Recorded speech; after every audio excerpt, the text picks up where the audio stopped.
माता देखिए, आज हमने भिक्षा में क्या प्राप्त किया है। देखना क्या है, भिक्षा ही लाए होगे ना। माता श्री, आपको देखना चाहिए, आप चकित रह जाएंगी। आ रही हूँ भीम। शीघ्रता कीजिए माता। ऐसी भी क्या शीघ्रता, जो भी लाए हो तुम पांचों भाई सदा की भांति उसे आपस में बांट लो।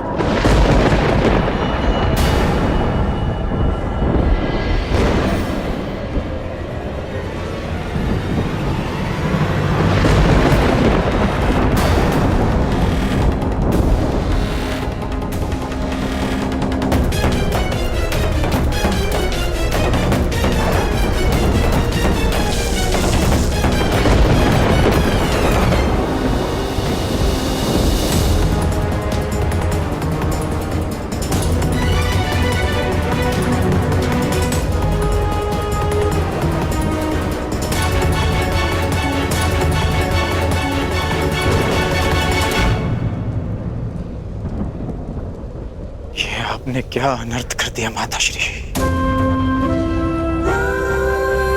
पुत्र, मैंने जो कहा भूलवश कहा।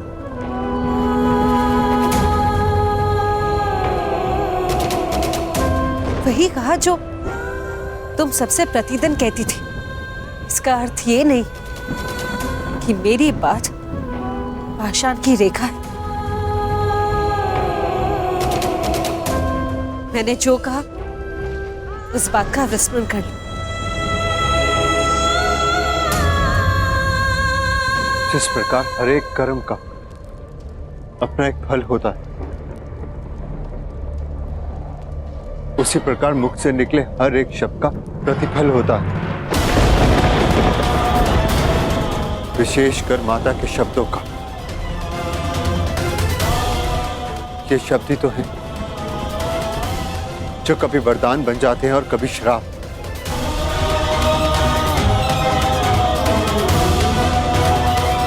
माता का वाग्दान, माता की आज्ञा है जो ना तो कभी भुलाया जा सकता है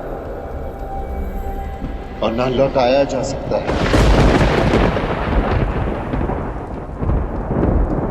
परंतु भ्राताश्री, उन शब्दों का विस्मरण करना होगा।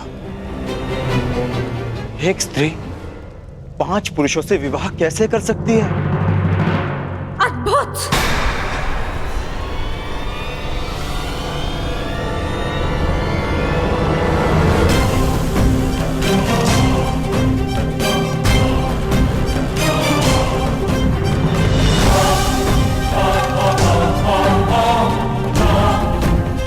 मुझे लगा था कि ये 5 वीर माता के वचनों को हास समझकर टाल देंगे, परंतु उस बात पर हंसना तो दूर, एक मुस्कान तक नहीं है किसी के मुख पर।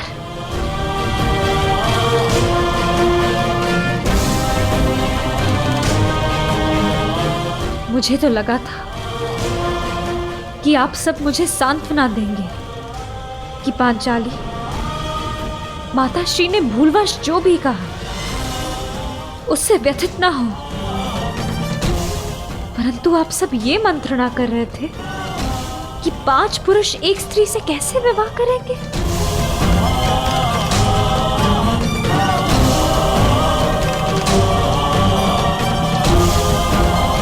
जिस स्त्री की लाज, उसका जीवन इन शब्दों ने दांव पर लगा दिया, उसकी तनिक भी चिंता नहीं किसी को। स्त्री को भिक्षा की रोटी समझ लिया आप सबने।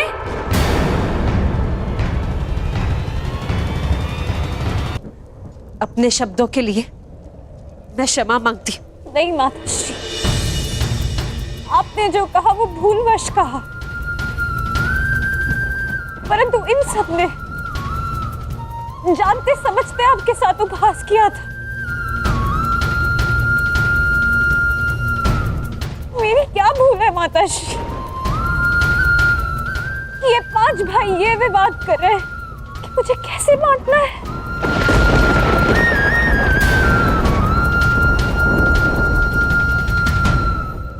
आपने मुझे स्वयंवर में वरा है आर्य अर्जुन, महाधनुष पर प्रत्यंचा चढ़ाकर असंभव लक्ष्य को भेद कर आपने अपनी वीरता तो सिद्ध कर दी,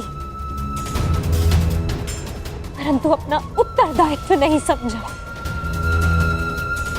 जिसके बाणों ने आर्यव्रत के समस्त वीरों के बाण काट दिए, वो अपनी माता के वचनों को क्यों नहीं काट सका?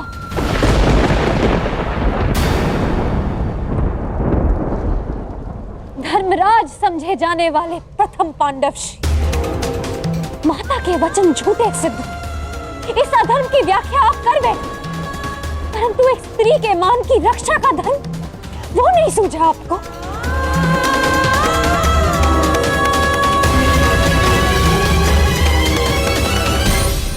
एक परिणीता विवाह के पश्चात जब अपने ससुराल आती है तो उसकी केवल एक ही इच्छा होती है कि उसका नया परिवार उसके घर में उसका स्वागत करे।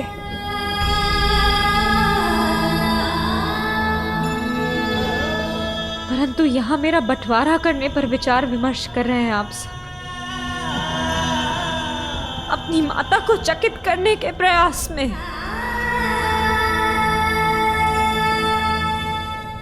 आप सबने मेरा उपहास बना दिया कि अब स्वयं नियति भी मुझ पर हंस रही है। क्या स्त्री एक विजेता का स्मृति चिन्ह है कि एक पल दिखाकर उसे प्राप्त करता है, एक उसे बांटने को कहता है और फिर शेष उसे बांटने की विधि खोजने लगते हैं।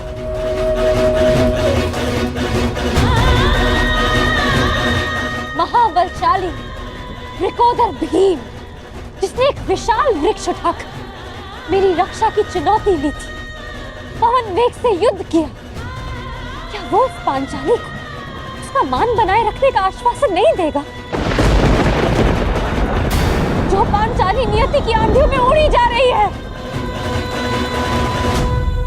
क्या यही इस पांचाली का प्रारब्ध है आर्या?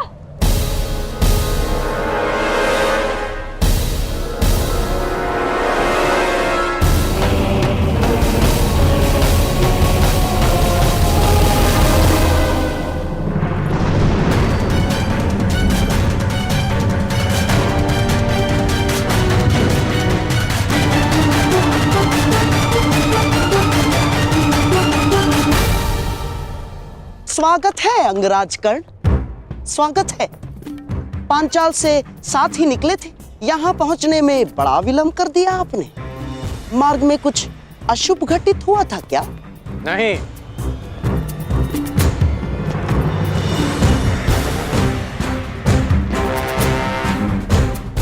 परंतु आपके इस भांति मार्ग में आने का अर्थ है कि यहाँ अवश्य कुछ अशुभ घटित होने वाला है। तुम्हारी विलक्षण बुद्धि को देखकर कभी कभी मुझे आश्चर्य होता है कि क्या तुम सचमुच सूत पुत्र ही हो? और एक बात, क्या द्रौपदी का वरण करने वाला वो युवक सचमुच ब्राह्मण पुत्र था अंगराज? है? और प्रश्न तो यह भी उठता है कि अर्जुन जैसे महाधनुर्धर का सामना करने में सक्षम कर्ण ने उस ब्राह्मण से युद्ध क्यों नहीं किया? अर्थात परशुराम शिष्य को पराजय का भय हो ही नहीं सकता। तो उस युद्ध से पीछे हटने का कारण क्या था अंगराज कर्ण? क्योंकि एक सच्चा योद्धा युद्ध नीति का पालन करता है, वो ना कारण किसी से युद्ध करता है और ना किसी का अधिकार छीनता है। उस युवक ने अपने बल और कौशल से वो स्वयंवर जीता है। परंतु ये बात आप कैसे समझ सकते हैं? क्योंकि हाथों में बांसे रखकर षड्यंत्र रचने वाला एक सच्चे योद्धा का मन नहीं समझ सकता।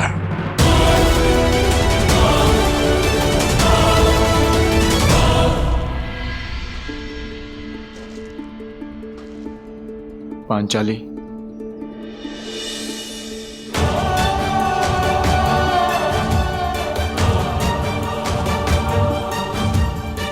मुझे क्षमा कर दो पांचाली। किसी का मंतव्य तुम्हें ठेस पहुंचाना नहीं था।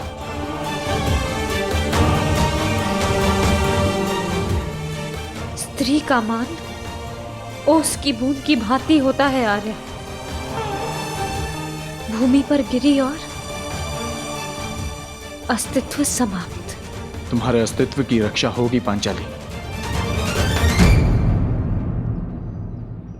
हाँ देवी अग्निसेन, ये सत्य है कि माता के वचन झूठे नहीं हो सकते, परंतु ये भी सत्य है कि नियति को तुम्हारा उपहास नहीं करने दिया जाए। इसलिए दोनों ही नातों में संतुलन बनाए रखने के लिए हम सब ने एक निर्णय लिया। तुम्हारा विवाह अर्जुन से ही होगा, ताकि तुम्हारा मान बना रहे और माता के शब्द झूठे ना हो। इसलिए शेष 4 भाई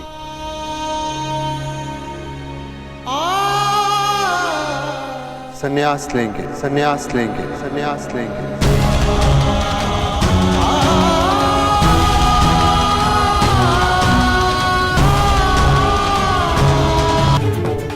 मुझे समझ नहीं आता कि आप लोग कोई सीधा सा हल क्यों नहीं ढूंढ लेते।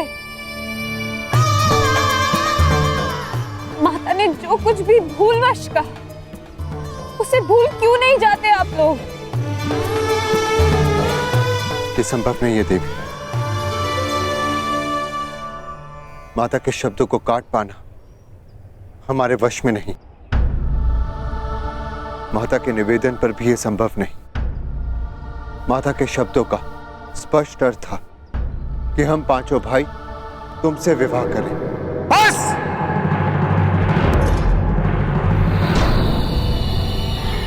अब एक भी शब्द और मत कहना दुस्साहसी ब्राह्मण।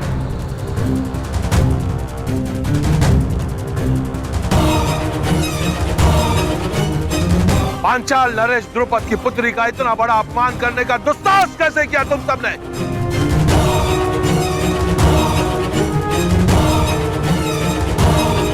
ये तो ईश्वर की कृपा है कि मैं यहां अपनी पुत्री का कुशल क्षेम पूछने आ गया,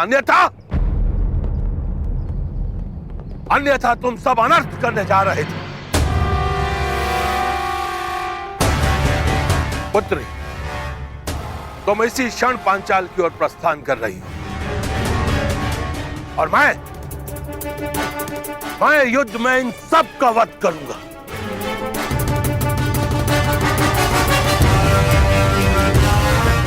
सर्वप्रथम तुम्हारा वध करूंगा।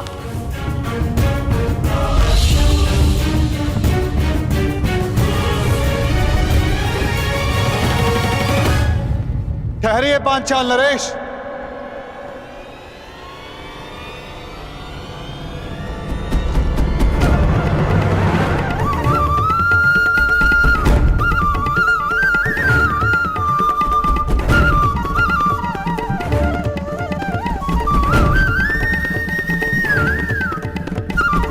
चक्रवात जिससे कोई भी सुरक्षित नहीं रह पाएगा, और मैंने ये सब इसलिए किया ताकि सब इसे सहने के लिए, इसका सामना करने के लिए तैयार हो सके।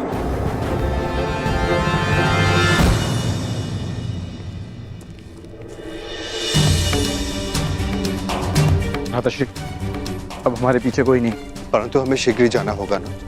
माता प्रतीक्षा कर रही होंगी। हमारे विलंब से चिंतित हो जाती हैं वो।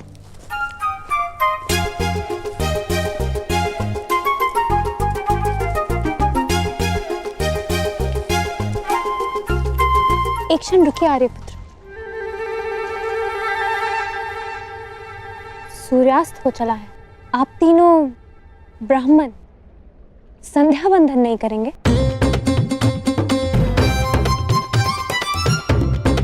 कोई ब्राह्मण किसी भी परिस्थिति में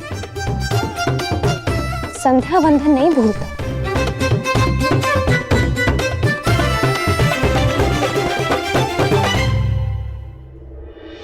अपना परिचय दीजिए आर्यपुत्र। आपका गोत्र, आपका पंथ, आपका नाम क्या है? आपकी पत्नी जानना चाहती है धनुर्धारी।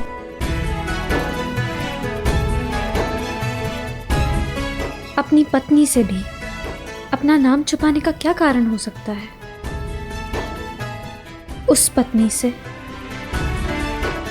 जो कदाचित आपको पहचान चुकी है।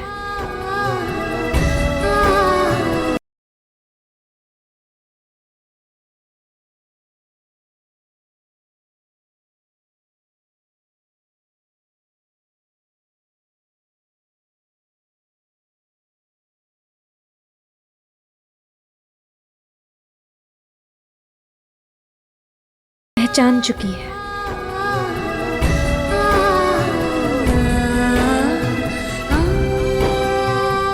एक पत्नी होने के नाते आपका नाम लेना नीति सम्मत नहीं, परंतु आपकी आज्ञा हो तो क्या मैं आपका संभावित नाम ले सकती हूँ?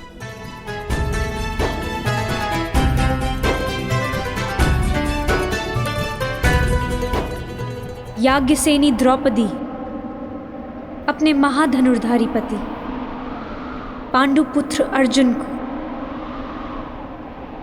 प्रणाम करती है।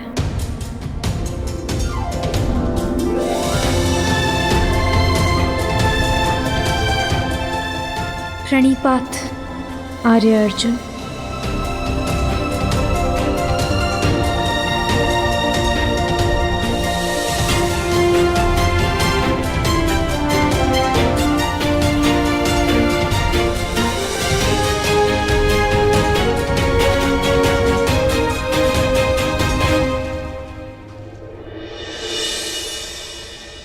तो आप उस भीषण चक्रवात के लिए सबको तैयार कर रहे हैं? सबको, एक पाषाण को भी और एक पंख को भी। शीघ्र हस्तिनापुर लौट जाओकर और तैयार रहो, क्योंकि नियति की जो आंधी आने वाली है वो पाषाण और पंख में अंतर नहीं करेगी कर्ण।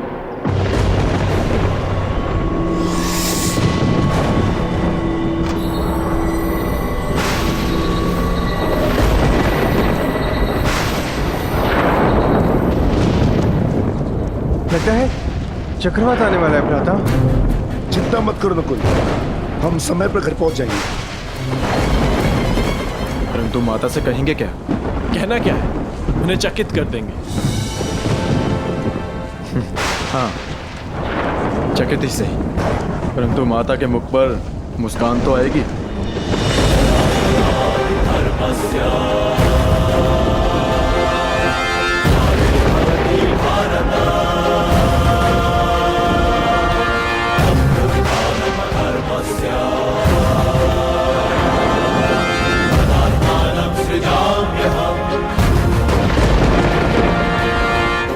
ऐसे भीषण चक्रवात